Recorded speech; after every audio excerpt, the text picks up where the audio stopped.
Now, to answer that question and the other two, we need to go back 1 week before the actual surrender, to Saturday afternoon, the 1st of April. That afternoon, Union forces under General Sheridan attacked and overran Confederate forces under General Pickett at a place called Five Forks. Five Forks is on the lower right-hand side of your map. It's just south and west of Petersburg.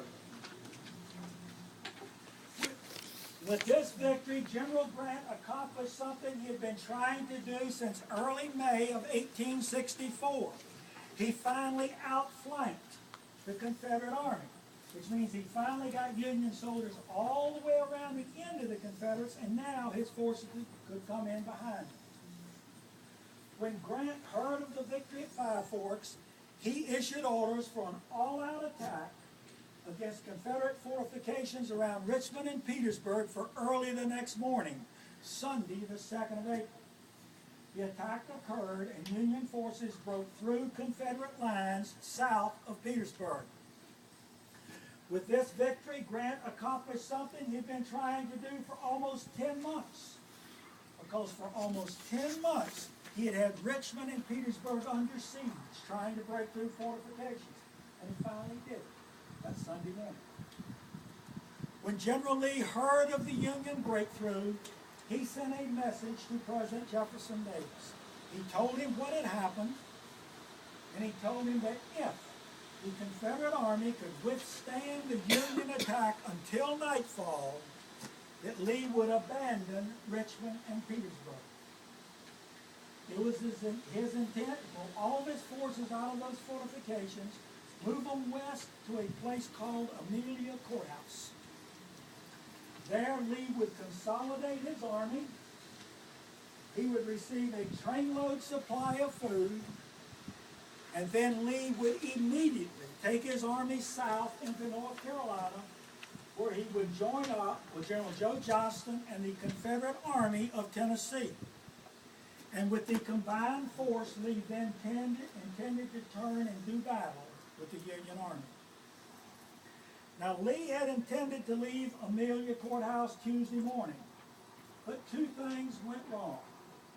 Some of the units coming out of Richmond were delayed in arriving, and the trainload supply of food did not show up.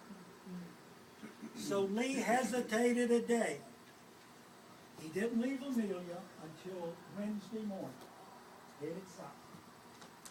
And he was notified that Union forces had the road blocked at Jetersville, south of Amelia Courthouse.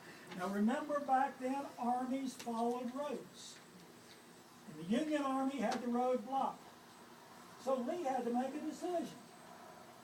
He could either attack the Union forces at Jetersville and try to fight his way through, or he could turn his army west. Go west a few miles, get around the Union forces, and turn south. Lee was always trying to get to North Carolina. Lee chose not to fight at Jetersville. He turned west. Now at this time, he had about 45,000 men with him. But remember, an army of that size, with all of their wagons and cannons and horses and mules, it's not like having 45,000 people packed together in a football stadium. This army is spread out over many miles of road. On Thursday, Longstreet and the 1st Corps is at the head of Lee's army, and they are at a place called Rice. This is where Lee hopes to turn south again.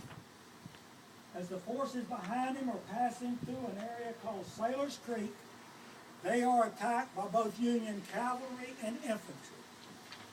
And the Army of Northern Virginia suffers a major defeat. Over 8,000 casualties, and Lee loses 8 generals. Now, remember, casualties is killed, wounded, and missing. So if you read of a battle and it says there were 10,000 or 20,000 casualties, it does not mean that many men killed. It's what the Army lost total, killed, wounded, and missing. But for Lee to lose over 8,000 men, it was a major defeat. It also caused his army to be split. Longstreet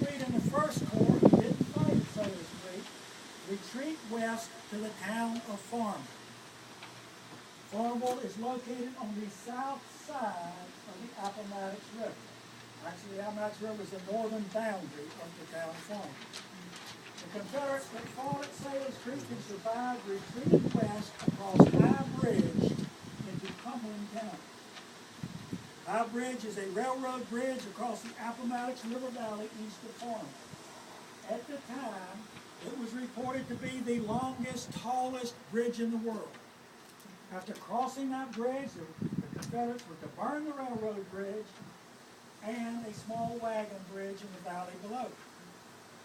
Several spans of the railroad bridge did burn. The Union soldiers were able to put the fires out on the wagon bridge. So Union infantry was able to immediately cross over the river and pursue the Confederates into Cumberland County. So by Friday morning, Lee's army is split. Longstreet and the First Corps in Farmville south of the river, and Lee consolidates the rest of his army at a place called Cumberland Church, 3.5 miles north of Farmville and on the north side of the river. Now Lee cannot have his army divided, much less have a river between the two parts. So although he wants to head south, Lee orders Longstreet to leave Farmville, cross over the river, burn the bridges, and come north to Cumberland Church. So by Friday evening, Lee has all of his army together again at Cumberland Church. Late Friday afternoon, General Grant moves into Farmville, and Grant will spend Friday night at the hotel in downtown Farmville. It was late that afternoon that Grant decided to send a letter to General Lee. Over the next few days, these generals wrote several letters back and forth to each other. Instead of me telling you what was in those letters, I want to read them to you. I want you to hear what those men wrote, because what was written in those letters directly affected what happened here.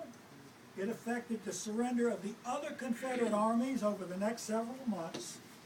And what was written in those letters had a very positive influence on how this nation reunited after the war was over. General Lee received Grant's letter about 10 o'clock Friday night at Cumberland Church.